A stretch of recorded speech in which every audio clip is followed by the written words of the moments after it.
podcast. Hooray. We're live, everybody. Welcome to our book study for today. What day is it? It's Monday, the 1st of August, 2022. I did not send out a reminder to everybody. So those of you who are here, we're obviously looking forward to this all week. So here's your big moment. You didn't even need a reminder. Admittedly, guys, I only got through 3 chapters this week. So we're going to go ahead and cover those. We can go further if you guys want, although I think there's so much meat in these 3 chapters, at least that I read, that I think we could have easily a full session on that. And those 3 chapters are 12, 13, and 14. So this is in part 4. So we're now into part 4 of the book, 7 Ways to Cultivate a Mental Attitude That Will Bring You Peace and Happiness. Anybody else besides me interested in peace and happiness? I hope so. So I got through 3 of them. So we're going to go ahead and take those up. Let me share my screen real quick so I know what we're talking about. And interestingly, I read one of these chapters this morning that when I woke up at 3 a.m. and couldn't sleep anymore. So I was like, let me start my day with this. So we got 8 words that can transform your life. We got the high cost of getting even. And we've got, if you do this, you'll never worry about ingratitude, which kind of startled me. I'm like, well, I'm not worried about ingratitude. But the way he explained it, definitely there was some food for action there. Anyway, moving into this chapter 12, 8 words that can transform your life. So who's got some thoughts on this? Oh, by the way, the 8 words are, our life is what our thoughts make of it, said Marcus Aurelius. So Bob and everybody, you like how he's quoting, Marcus and Epictetus and all these, all these guys. Pretty cool, I think. So Stuart should be here. Yeah, he should. He should. Our stoic friend, Stuart. Bob, you got any thoughts on chapter 12? Well, like you said, there's a lot of meat in all of these chapters. This one is no exception. Mm-hmm. I do like, it comes in later in the chapter. Yeah, this is,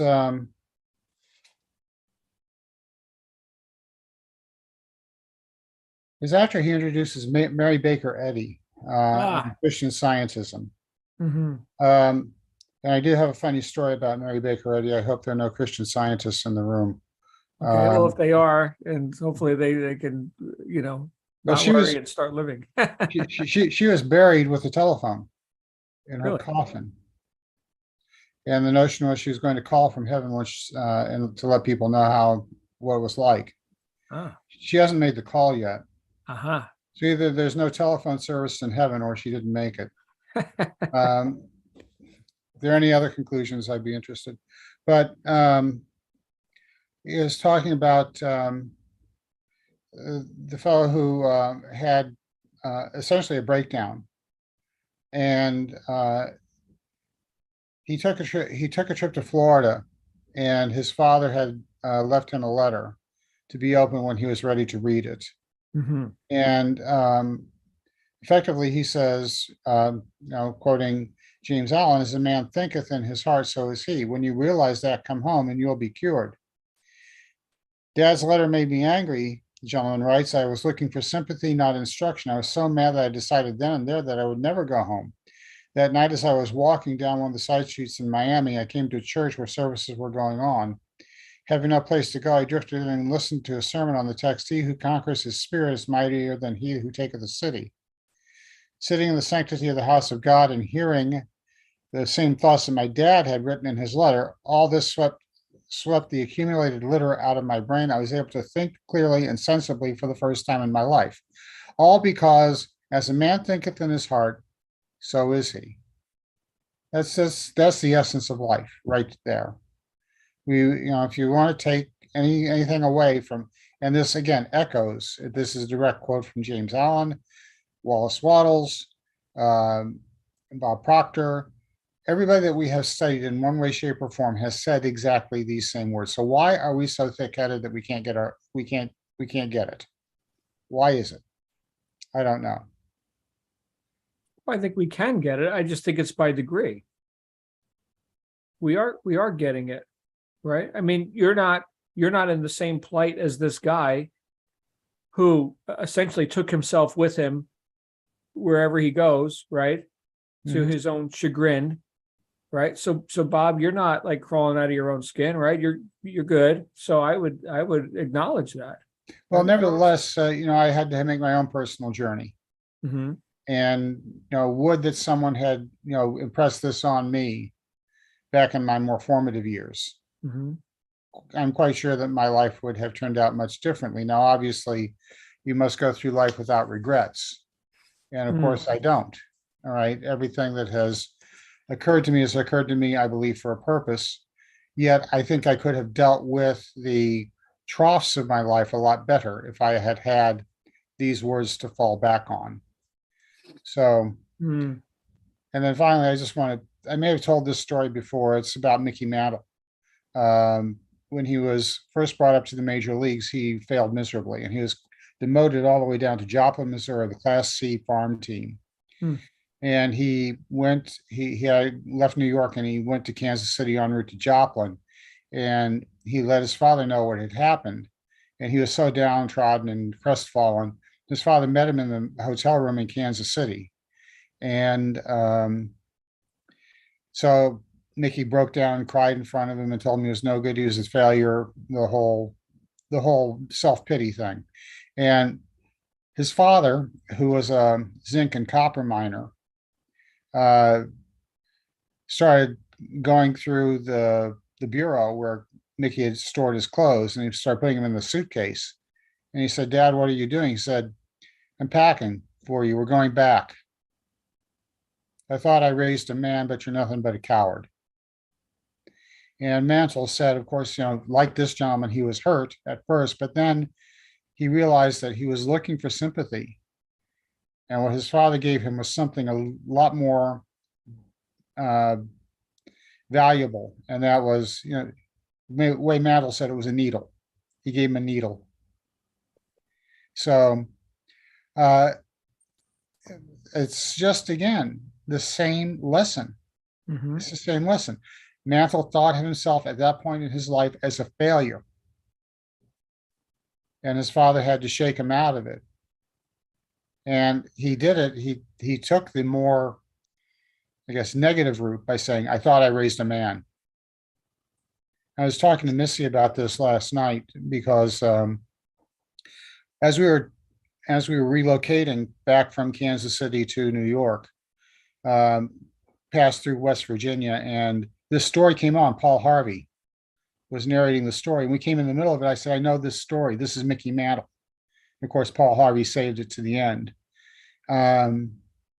It's a story of someone who comes to grips with realization of himself, and he decides he's going to be, I think the Yiddish word mensch is probably the better thing to say.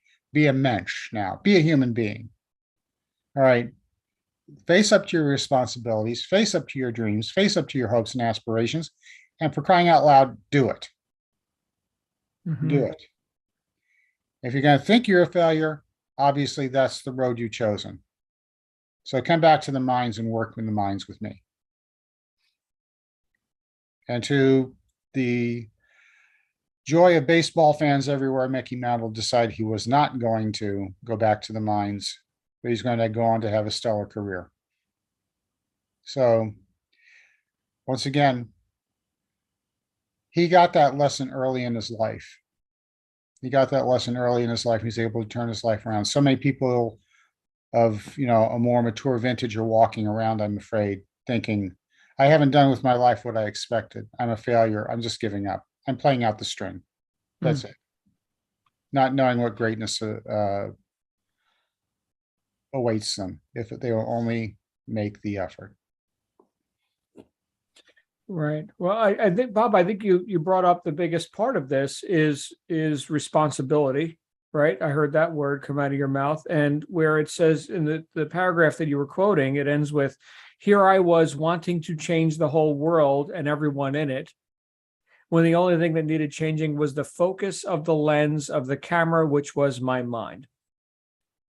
So that is obviously a great cognition, for this guy who he was talking about in the book, that holy crap, I'm causing this, right?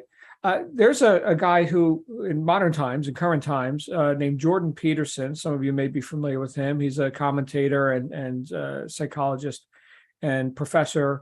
But he's talked about how a lot of, let's say, the younger, age people and college kids and whatever, they want to, join movements and change the world. And they think they already know everything, and yet they can't clean their room. He's like, start by cleaning your room. And of course, that's very offensive to the people who feel like, they're right. And everybody else, all these older, people, these elders, they're all wrong because we're the new progressive, whatever the hell we think we are. And their life is a wreck. So in that way, I could see a correlation here with, here's this guy who thought he would go to Florida. Turns out he's taking himself with him. Who keeps showing up at the scene of the crime? Who is this? Right. And his father kind of gave him that needle, as you put it, or as Mickey Mantle put it. Right. This is great. This is great stuff. And of course, what you mentioned, Bob, is, why is it that we can't get it, or a lot of people don't get it or refuse to get it or whatever? I think it's exactly that. It's the willingness to blame. In other words, to assign cause elsewhere. You are the cause of my misfortune. Well, then you lose. You got no shot, right? You're either a victim or a victor. There's no victorious victims. So you got to choose, which means we need to reassign cause to ourselves. And I need these reminders all the time. Thank you. Thank you, Bob. Great start to our call today. Hey, Jackie, glad you could join us. Welcome. Of course, Catherine's here with us as well. Daisy, Lindsay, Robert, and anybody who's on the YouTube thingy. Glad you guys are here. Any other thoughts? Anybody want to jump in on chapter 12, 8 words that can transform your life? Hey, John, it's Daisy. Daisy, good to hear your voice. Hi. It's funny. It shouldn't be funny, but at work, and I'm sure all across the nation, this whole thing of mental health and wellness is a topic, obviously, because of people who are going through things and stuff like that. Well, a couple of years ago, before COVID, because this was a national attention, we all had to go through this mental health and wellness training. I mean, we literally had to go to actual, a place, a center or whatever, that we had to go in person to train about mental health and awareness and being aware of people's, their struggles and things like that. Well, I would say that at least what we're reading now would definitely not be accepted, because it would be too, I guess, too abrupt, maybe too, I can't think of the word, maybe too in your face, too realistic, too, I guess, and not as compassionate, because that's pretty much what we had to learn, is to be compassionate, and which I totally understand, because people do have, at least some reasonable, I guess, to have those experiences, in terms of, I don't know. I think that it's a state of mind or a different mindset. I think the older generation, and I would include that with me, I mean, we had parents that just said, stop it, you got to do, you'd stop thinking about, why are you worrying about? And so they were just more straightforward. Now, I don't know if saying things like that to someone who's going through some mental anguish if we were to say that and say, stop it, stop stressing, stop worrying, right? They would come back and say, oh, you're mean. Sorry, I'm probably rambling, but I'm just saying that this, if you were to bring or show this book to someone now, they would probably think they would ban the book, I think, because it's not, and it's exactly what they said. It's sympathy. I think these people, majority of them, are looking for sympathy. Whoa, the woe is me. Look at, I don't know, but that's what struck a chord with me. And when I was doing this training, and there are a few of us who kind of had that same thing. It was like, I can't believe we're going through this training, but we're all supposed to do the training. This is what we're supposed to do as employees of this organization. But this is where it is. And I think there's an enablement here. We're enabling a majority of these people. At least that's me. Okay. I don't know. Well said. Well said. I don't think you were rambling at all. I think what you're identifying is, and you mentioned the word reasonable. Yeah, I think we've gotten terribly reasonable. and I think that needs to, maybe it's time to get a little bit unreasonable, because reason is limited. It's based on what we already know. So maybe we need to go beyond that. And right here in the first couple of paragraphs of this chapter, he brings up another mental faculty, also useful, just like reason, but this one's different. It's called will. And for those of you who've been hanging around with us for a little while, you recall in the book back in 1910, right? So going back a few more years before this book, Wallace Wattles talked about the use of will as a mental faculty. And the main use of your mental faculty known as will is to choose the right thoughts. That's it. So if we've got dominion over the earth and the beasts of the land and the fish of the sea, well, the biggest thing that we have dominion over is our own thoughts, right? Which lead to what? Our own actions. Nobody holds a gun to your head and says you've got to think these thoughts or you've got to feel this way. So this smacks of responsibility. But I don't know, like you're saying, and we've seen countless examples of this. Somehow there are a lot of people who think that victimhood is sexy or something. It just doesn't pay. If sympathy is the prize, well, that's kind of a shitty prize. I'd rather be victorious and triumphant and stuff, and have an effect. But I can't have an effect unless I'm cause effect, right? So I can't sit here and be a victim and improve my life. I've got no shot. So it says right here, I know with a conviction beyond all doubt, and this is what maybe some people have, it's too much to confront. I think with the words you're looking for. Like I can't confront that, man. I got to stay here in my own little bubble, my safe space or something. But the biggest problem you and I have to deal with, in fact, almost the only problem we have to deal with, is choosing the right thoughts. If we can do that, we will be on the high road to solving all our problems. Our life is what our thoughts make of it. Yeah, that's a lot to confront, especially if we've been indoctrinated for years or decades into victimhood. Norman Vincent Peale, I love this quote. You are not what you think you are, but what you think you are. Beautiful. And in so few words, right? He also talks about, this isn't like some Pollyanna thing, okay? Should we not take up thought or concern for things? Yeah, be concerned, but concern means realizing what the problems are and calmly taking steps to meet them. Worrying means going around in maddening futile circles. Right.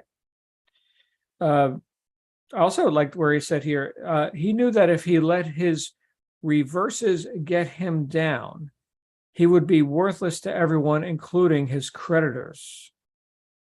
So here's a person who refused to get down despite the crushing debts and things that a lot of people would, cave in on. And so the connection with motion and emotion is what he's talking about here. Obviously, the words are very similar, okay? But be in action, demonstrate that you're going somewhere in life, right? Demonstrate that openly, outwardly, and then the emotional state becomes connected with that. It says here, to him, this is the guy who was going through the troubles, to him, being licked was all part of the game, the useful training you had to expect if you wanted to get to the top. So how fortunate that what an opportunity that I get to walk through fire, because now I'm qualifying for the next level. Interesting way to look at it, and a very responsible way to look at it. Again, this doesn't mean, Pollyanna and we don't have problems to solve and all that. It's just another perspective, a bigger perspective. Anyway, moving on, he talked here about, as a result of 35 years spent in teaching adults, I know men and women can banish worry, fear, and various kinds of illness, and can transform their lives by changing their thoughts. I know. So I like his use of these words here. It's not a hope or a belief. It's a knowingness with multiple exclamation points. I have seen such incredible transformations performed hundreds of times. I've seen them so often, I no longer wonder at them.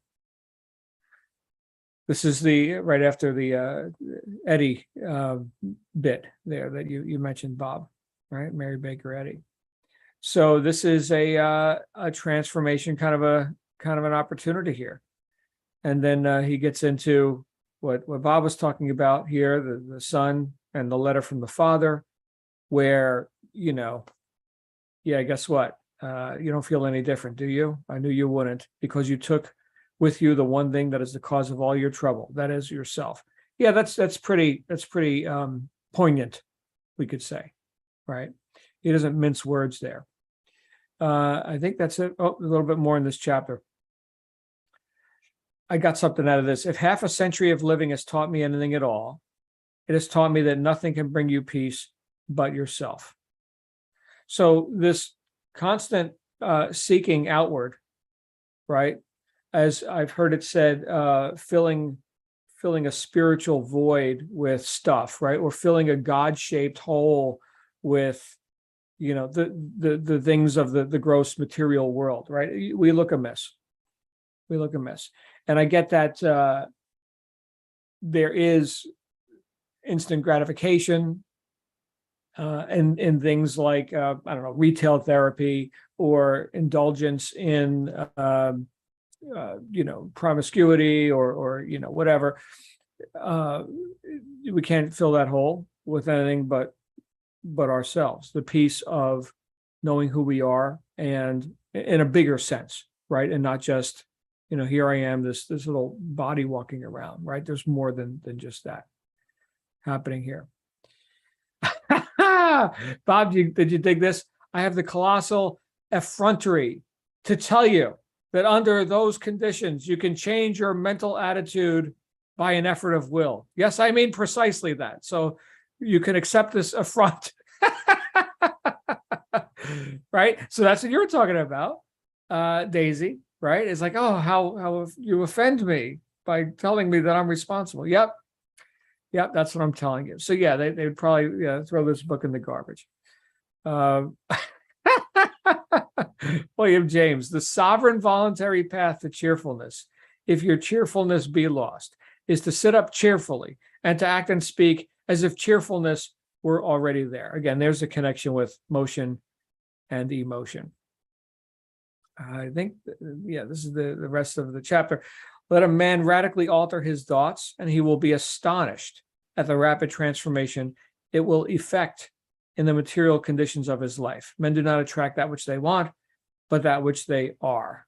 Of course, he's quoting James Allen there, right? Who also said in chapter 2 of As a Man Thinketh, if you all recall, I've read that over and over again, right? But man cannot choose his circumstances, but he can choose his thoughts, and therefore shape his directly yet surely shape his circumstances. Indirectly, but surely shape his circumstances. Boy, I'm screwing up my quotes tonight. Finally, let's fight for our happiness by following a daily program of cheerful and constructive thinking. And here's the just for today French, la joie de vivre, the joy of life, right? And hopefully you read this for yourself. I'm not going to go through all 10 points. But there it is. Think and act cheerfully, and you will feel cheerful. But Any other thoughts? This also echoes Traveler's Gift Mm-hmm. and Frank. Mm-hmm. I choose to be happy. Right. There you go. This one I had a little bit of an argument with as I was reading it, Bob and everyone. So number 2, just for today, I will try to adjust myself to what is and not try to adjust everything to my own desires. I will take my family, my business, and my luck as they come and fit myself to them. So trying and luck, and it almost smacked of conformity. So I had a little bit of pause on this one. But I can see where, I'm better off working with what is than with what I think should be. So confronting reality, right? That's cool. So that's how I interpreted item number 2. I take trying and luck out of my vocabulary. Yeah, right. There you go. Well, we've been hanging around for a little while, Lindsay. So I'm with you. I'm with you. Yeah. All right. Good times, everybody. Next chapter, 13, lucky 13, the high cost of getting even. Ooh, why'd you have to write this? I like getting even. I know a couple of us who would agree. The punchline, of course, in this chapter is that if you allow others to take up space in your head rent-free, you're the one who suffers. You. Right. So a lot about forgiveness in here. Again, traveler's gift, right, Bob? Abe Lincoln, Forgiving Heart, right? Any thoughts on this one? Chapter 13, getting even. There's no, when it boils down to it, getting even, it's like, what is it, the saying, you make a batch of poison meant for someone else, but you're the one that ends up drinking it. Because they don't have a clue that you're pissed off about something, let's say 15, 20 years ago, but they're still like, I just don't see a point in getting even. Let it go, because then you're reliving the past. You're not in the present. Let it go. How much time we spend in the past? I did go back. I wasn't on Jen's session, but I went back and listened to it. So how much time are you spending on past things and wasting your time? This makes no sense. So I just don't see getting even is, because at the end of the day, why do you give a shit what they think anyway? Well, remember in a previous chapter where he talked about putting a stop loss on worry, right? Yep. So let's say we indulge ourselves that with the luxury of hatred and discontent. Okay. Spend as much as you like. Well, how much are you willing to spend on that? Right? How far down that road are you willing to go and be consumed by it? So if we must indulge, well, let's put a stop loss on it, right? That's a loser. You said it caused wrinkles and health problems, and right. And yeah, and you said, I don't know if any of us are getting younger. Well, speak for yourself, John. I'm not going there. I'm getting done. So don't want the wrinkles, don't want the problems, and it just, I mean, it really kills you. I mean, Eric, you die faster, I guess, because you're worried about. Worry is terrible for your body. Revenge it's not worth it. Past 80 seconds ago was the past. Let it go. Move forward. That was what I thought. That's pretty lofty, and I'm working on it. Me too. Yeah. Well, I mean, me too. Right. But what he talked about in this chapter too was this sort of perfect accounting system. In fact, let me see if I can find the quote here. So in this chapter, he wrote, well, this is what you were talking about, Lindsay. Physicians know that if you have a weak heart, a fit of anger can kill you. He goes on to talk about the, even the lady's looks, right? They may use cosmetics or whatever, but, getting rid of all this mental anguish, right? You look better too. What's the saying? In life, you either get better or get bitter, right? You get better or bitter. So again, it's a question of perspective. But here is the, where is that quote? My goodness. No, there's the Lawrence thing. Ah, here it is, Epictetus. Bob, it's Epictetus again. I wish I would have met this guy 3,000 years ago. But anyway, in the long run, said Epictetus, every man will pay the penalty for his own misdeeds. The man who remembers this will be angry with no one, indignant with no one, revile no one, blame no one, offend no one, hate no one. All right, so I'm not there yet. And you know what was coming up for me during all this? It wasn't little quibbling trifles, from my past, personal things. It was bigger things, actual, corruption, crime, injustice, those things that occur in the world, in things like governments and other criminal organizations. I'm like, these people need to pay. It's time to pay the piper. Well, like you said, Lindsay, they're not even aware of, who the hell am I, right? But thinking that there's a free ride, I think this is the thing where a lot of people have like an emotional button on this, right? Just the whole idea of injustice and it's not fair and corruption and all this, to assume, and it's a false assumption, that somehow, there are people above the law. Okay, well, guess what? There's higher laws than the laws of man. Okay, and everybody pays. Everybody pays. So what did he say earlier in the chapter? You can pity them. Somewhere in here. Crap, I can't find it. Anyway, but the idea that if you understand, where these people are at, if you've got a broader sense of understanding, then you don't need to get emotionally involved with that. Essentially, is what he's saying, is that if you have a broader view, a broader perspective, and an understanding that you don't have to, account for somebody else's stuff, that it'll be accounted for with or without you.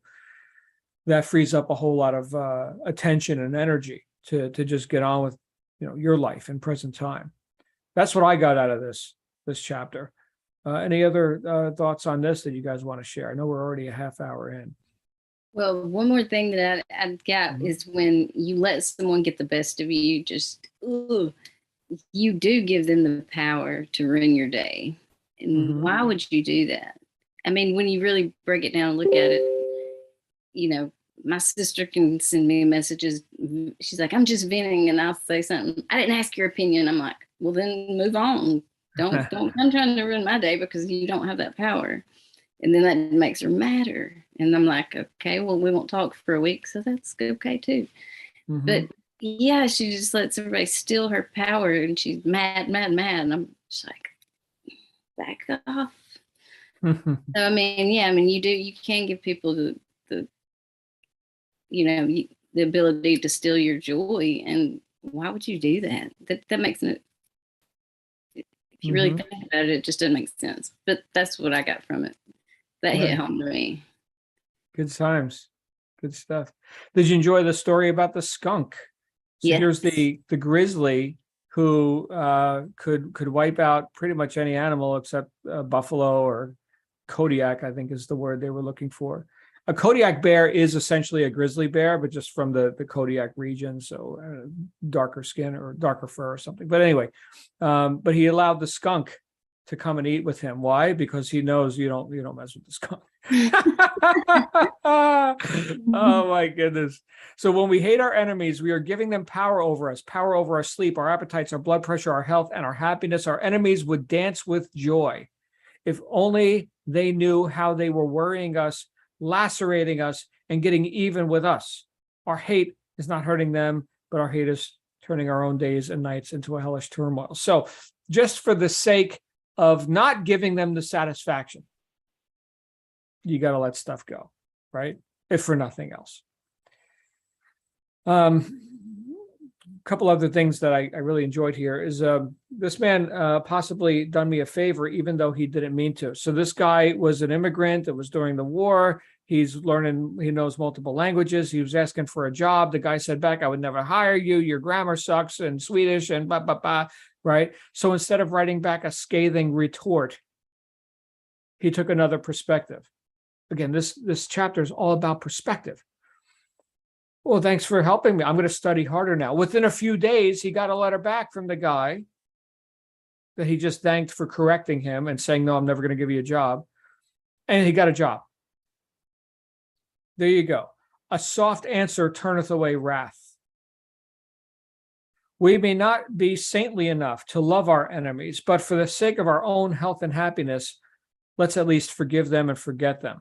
That's a smart thing to do, right? So this is practical. This isn't like, let's get lofty and sing Kumbaya. This is like practical stuff. I like that. Here was the person, the British immortal, right? I realize that patriotism is not enough. I must have no hatred or bitterness toward anyone. One sure way to forgive and forget our enemies is to become absorbed in some cause infinitely bigger than ourselves. So he's talking about here this person who was put to death and who the cause was bigger than themselves. And that was what they said. Moving on, he talked about Lawrence Jones, who was going to be hanged and burned. And he says, if you were asked afterwards if he didn't hate the men who had dragged him up to the road to hang him and burn him, he replied that he was too busy with his cause to hate, too absorbed in something bigger than himself. I have no time to quarrel, he said, no time for regrets, and no man can force me to stoop low enough to hate him. This is some pretty saintly stuff, guys, right? So talk about like raising the bar to a higher level, a higher ideal for how we could walk around in our daily, perception of other people, even those who we think mean to do us wrong. Now, in the long run, said Epictetus, every man, there's a quote we already talked about. If you and I had inherited the same physical, mental, and emotional characteristics that our enemies have inherited, and life had done to us what it had done to them, we would act exactly as they do. Now, this I want to take up. My brother and I, here's that quote, is to understand, to know all is to understand all. We'll get to that in just a second. But my brother and I grew up in the same household, in the same conditions, and it turned out very differently. So, and this isn't a judgment about good, bad, right, or wrong. It's just the product is different. So there's more to it, I would argue, than the same mental, physical, and emotional characteristics, regardless of if it's an enemy or not, right? Now, could the physical and mental part of that, right? Could part of that be, hereditary thing? I'm talking about my brother now. Okay, we're very different people. We've got some similarities and we've got some broad differences. So I don't know if this is a blanket statement. We couldn't possibly do anything else. I don't know about that. Again, the idea of responsibility comes up for me. And the thing which would prompt us to take a different path, let's say two people in the same environment with the same conditioning, the thing that would prompt us to take a different path, well, there's a few of them, but I think in one case, in my own case, it's a very high necessity level, like a state of emergency, and the willingness to confront that and say, you know what, my best thinking doesn't work. Let me go and actually forsake or reject this training, this conditioning, this habits, these conditions, right? Whereas one person might accept them or accept it as their fate, another person can turn around. I don't know if you guys got any thoughts on that, but that kind of hit me when I read this. Any thoughts on that? Where's Stewart? Now that we really need him. That's Yeah, right. Because this smacks as being sort of fatalistic. Right. And I believe it's a matter of personal growth. And that's what this book and pretty much every other book that we have been perusing at least since I joined the group, it's been about personal growth. It's been about recognizing those things that make the art of living useful and profitable and fruitful. Some people get it, some people don't. Some people get it early. God bless them. Some people get it late. God bless them too. Better early than late, I would suppose. But we all are individuals, and we all have our own physical, emotional makeup. You brought up the fact that you have a brother that grew up in the same household you did, had pretty much the same familial experience as you did, but you turned out completely different individuals. Well, there's something just a little bit different about your mental or emotional makeup that allowed him to take the path he did and allowed you to take the path you did. And obviously added to that was the fact that you're a thinking being capable of making decisions. You made your decisions, he made his decisions. And as a result of your decisions, your life path took a different turn than his did. So I agree with you. This is fairly controversial. It does strike me as being somewhat fatalistic. Mm-hmm. That we're always programmed to be the way we are from birth. And that doesn't, again, where's Stuart now? Because Stuart could probably answer this question. Right. Well, great news, everybody. And Bob and I guess, just demonstrated that the end result of all this study is not agreement per se, right? This is food for thought and debate and ultimately action. So if this is something I can, well, the word compassion came up before, Bob. So if this is something that will allow me a broader sense of understanding and therefore compassion, then cool. But I'm not with the whole fatalism thing. Like, what is going to happen is going to happen, and I've got no part in it. No. Well, at its worst, though, we are making excuses for the misdeeds of other people, saying they're a product of their circumstance. Thank God I didn't have those circumstances. Otherwise, I would have turned out just like them. And speaking in a broader societal sense, isn't that part of what we are experiencing nowadays? Is that everybody's a victim of their own circumstance? And you just truncate that to everybody's a victim. Right. Well, while I was reading this chapter, not just this paragraph, but reading this chapter, I was thinking about how I could apply it to my thoughts and feelings regarding the criminal, the corrupt, the unjust, right? And thinking, had I grown up in the same circumstances, would I be a corrupt criminal or something? And I guess I want to defend my position and say no, I would be good. Okay. All right. Well, I guess we'll never know.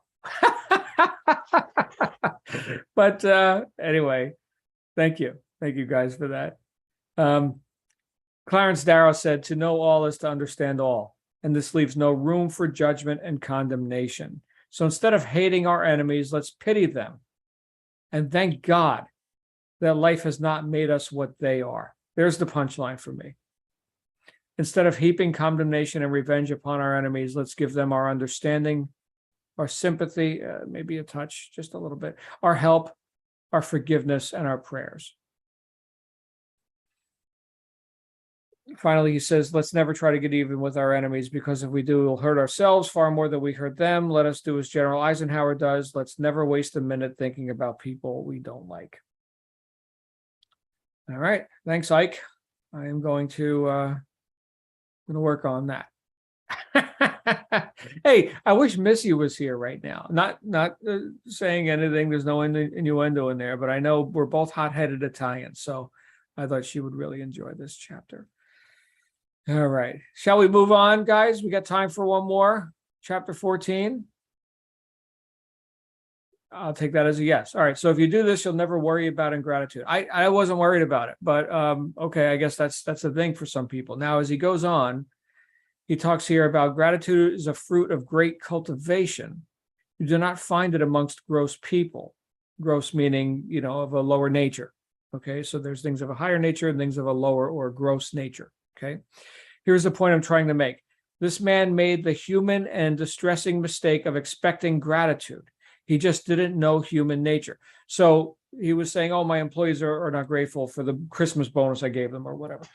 Okay, so there is a concept of want nothing.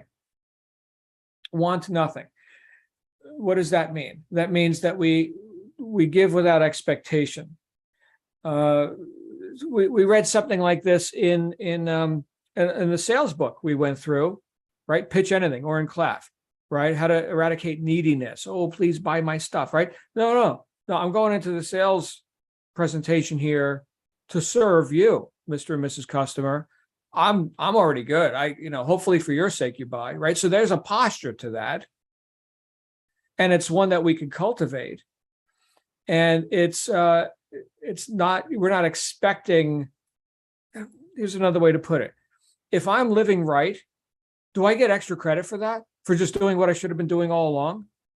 If we look at it like that, like the right living in itself is the reward, then I don't need you to validate me or something. Oh, please, tell me that I'm right or something. So I think that is a great foundation of this chapter, is to want nothing. It says here, if you gave one of your relatives $1 million, would you expect him to be grateful? Andrew Carnegie did just that. But if Andrew Carnegie had come back from the grave a little while later, he would have been shocked to find this relative cursing him. Why? Because old Andy left $365 million to public charities and had caught him in with a measly $1 million. That's great. What does this speak to, right? This and the other examples that he goes through in this chapter, where he talks about people who were ungrateful and then turned against those who benefited them. There's this principle of exchange. Okay, so the criminal mind is also a self-loathing mind, because they know they're not properly exchanging. They're taking, they're not giving, right? There's got to be like the ebb and flow. The tide goes in, the tide comes out. And so let's say you're in a position where you think you need to help someone by giving them assistance. If you do that, or you keep that up, then you would find that this person becomes critical of you because they've actually wronged you while wronging themselves. What did Wallace Wattles talked about in The Science of Getting Rich? If one does not more than fill their space, they actually retard the growth of the society. So whereas the person who doesn't exchange, the thief, the corrupt, the criminal, where they are takers and not providing service, right? What do people do when they've wronged somebody else? They justify by making lesser of the other person. When you hear somebody being critical of the other person, it's a good idea to ask, well, what did you do to that person that now you're critical of them? Well, what did I do to them? It's what they did to me. No. What did you do to them? Why else would one be looking to lower the value of the other person, but for the fact that they wronged that person, and they can lessen their own guilt, supposedly, by making lesser of the person they wronged. This is like heavy duty, stuff that we're getting into here, but it's not shocking to me at all, because I've studied stuff like this for some time. There you go. He received $1 million, and the guy who gave it to him was a rotten bastard or whatever, right? It says here, as Marcus Aurelius again, I am going to meet people today who talk too much, people who are selfish, egotistical, ungrateful, but I won't be surprised or disturbed, for I couldn't imagine a world without such people. Again, a lot to confront, Daisy, right? So there's that. Also says here, and when this woman can no longer bludgeon, browbeat, or bully her nieces, this is another person who's never grateful, right? But when she can no longer manipulate them in that way, she resorts to what? One of her spells, she develops a heart attack. For real, for real. So a lot of this stuff is psychosomatic, but look, this is a mechanism. And if you guys want to really dig in on the stuff that's coming up in these last 2 pages, like being critical of the person who helped you, and coming up with these diseases to gain sympathy or whatever, best book ever written on that is Dianetics. So you can check that out. Yeah, Bob. Oh, I thought I heard Bob. So these are mechanisms, these are programs that people run to get you to do something. This is hardcore manipulation stuff, and a lot of people, they don't even know they're doing it. Right? This isn't something, well, I think I will calculate a heart attack. Let me see. When would be a good time to have a heart attack? No, this is some deep programming stuff that's going on. It says here, if we want to find happiness, let's stop thinking about gratitude or ingratitude and give for the inner joy of giving. So want nothing, once again. Here's this guy who was put to work, his wife and her sons, right? And he wound up putting them through school, and they never expressed gratitude. Well, who's to blame? The boys, yeah, but mom even more so. She thought it was a shame to burden their young lives with a sense of obligation. She didn't want her sons to start out under debt. So she never dreamed of saying, what a prince your stepfather is to help you through college. Instead, she took the attitude, oh, that's the least he can do. I feel like punching somebody in the face right now. I mean, as a guy who works his ass off. Right? Yeah. So, yeah, what do you think, Lindsay? Yep. I mean, look at that. Oh, come on. Well, I guess it's really this guy. I mean, if we want to assign responsibility, well, who did you marry? That's Anyway. true. Yeah. We- This was the instructive Not part for me. wrong. Yeah, there you go. Not So, wrong. so here was the thing that I found most helpful in this chapter, because I don't want my daughter growing up like entitled little bitch, right? So let us remember that to raise grateful children, we have to be grateful. And he talks here about demonstrating that, right? So, here's the dishcloths that Cousin Sue sent for Christmas. She knit them herself. They didn't cost her a cent, right? That remark may seem trivial, but to the children are listening. Okay? So you'd better show up as grateful. Look at the hours Cousin Sue spent making these for Christmas. Isn't she nice? Let's write her a thank you note right now. So that grateful spirit, and to demonstrate that to those we may not remember are looking and listening. There you go. So there's a 3-part rule here. Instead of worrying about ingratitude, let's expect it. Expect ingratitude. Let's remember that Jesus healed 10 lepers in one day and only one thanked him. Why should we expect more gratitude than Jesus got? B, let's remember that the only way to find happiness is not to expect gratitude, but to give for the joy of giving. And let's remember that gratitude is a cultivated trait. So if we want our children to be grateful, we must train them to be grateful. End of chapter and end of session. Last thoughts from anybody? Come on out. We got Catherine, Daisy, Jackie, Lindsay, and Roberto. I have a question. Mm-hmm. Talk a little. Okay, if you have, I want to raise great kids, and my kids have actually been taking upon themselves and finding work to do on the weekends. And what if your child gave you pretty much what they made because they wanted you to have it for something that the parent wanted? Is that one you put your ego aside or say, I'm not taking your money? This is me. It's just, I thought that was the most kind, loving thing my child could have done. So I just wondered what y'all's takes on that. because I was like so proud of him because he could have spent that on something he wanted, but he didn't. He wanted to give it, but pride wouldn't. He's like, who he gave it to, he's like, I'm not taking it. Nope. And to me, that just sent a mixed message.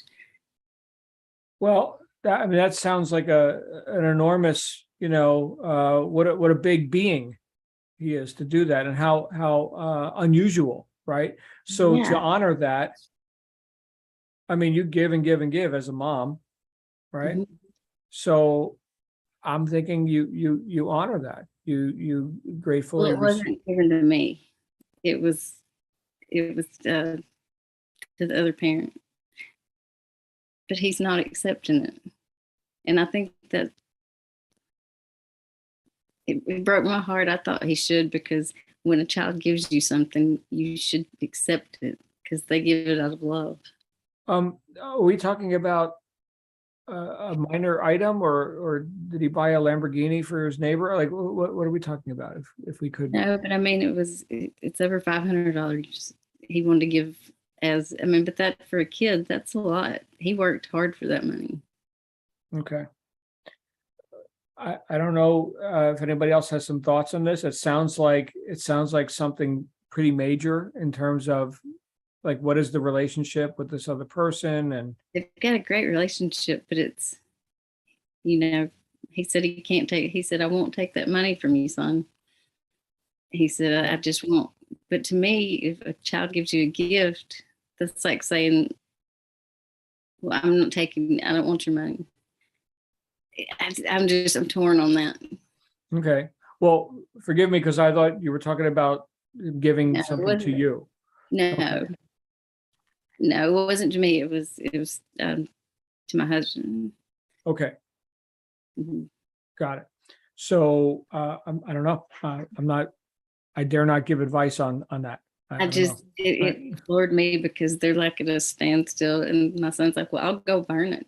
It's because kids, money comes easily, because they don't have the, it's like my son that shook down half of my family when he was 3, and he made money. It was bad. I couldn't believe it when he started pulling money out of his jeans, and he had over $100 at 4 years Is this old. the same kid who was charging admission to the funeral? This is the other child. This is the other child. This child went and laid sod for hours, and he's made a lot of money, but he was wanting to give at least. He said, I've gotten what I want. He said, but I wanted to give it to him because I know Okay. there's something that he wants, but he won't take it. And I thought you should take that because he wanted to do something special for you, because he thanked you for all that you've done for him. So I'm just kind of torn with that. But see, Okay. it's great kids, and it's like these kids don't come with instructions. But I thought it was, but he's not budging. Well, But if it's just an expression of thanks and gratitude, then I mean, we got to honor that from our kids. When little baby Trinity would come and give me the drawing that she made, I gratefully received Yeah. and celebrated that. Okay, so he'll that's do that. right. He did. So that's the kids' exchange, right? We talked about, the taker, the criminal, right, versus those who exchange in abundance with, others.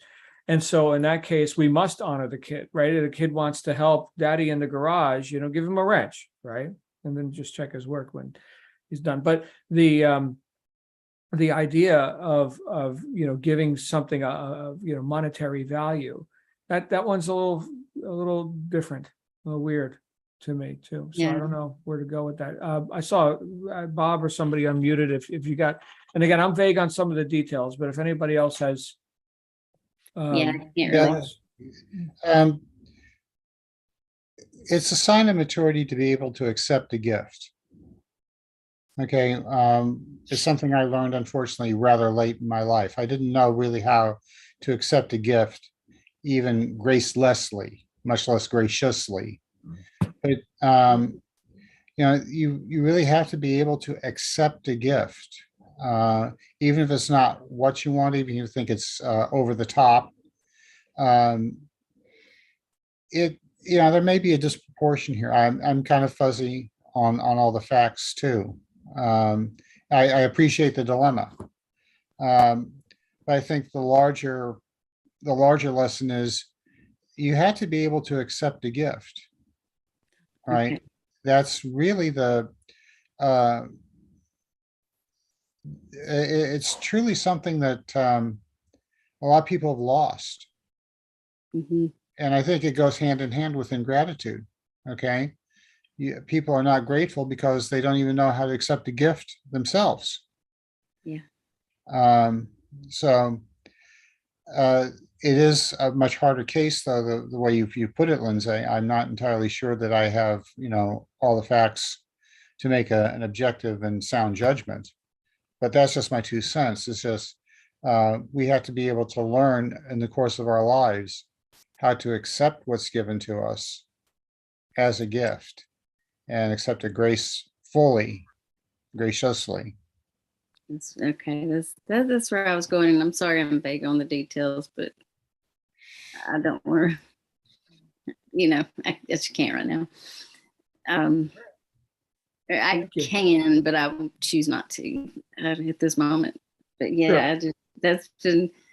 I just wondered y'all's opinion, because I was like, you have to, that he did that. He worked really hard for that. But Mhm. okay, that's all I was wondering. Again, let me just acknowledge, from based on the details that we do have, let me acknowledge your child for that gesture. That's big. A lot of, especially in modern times. The whole idea of take or entitlement, right? We Yeah. just read in the chapter about the kids aren't grateful, and here's this kid who earned Right. $500, right? So I guess And celebrate that, right? Celebrate the intent. Celebrate the intent. Yeah. he turned 16 in a month. Well, a month and a half. So, there's lots of things he could have just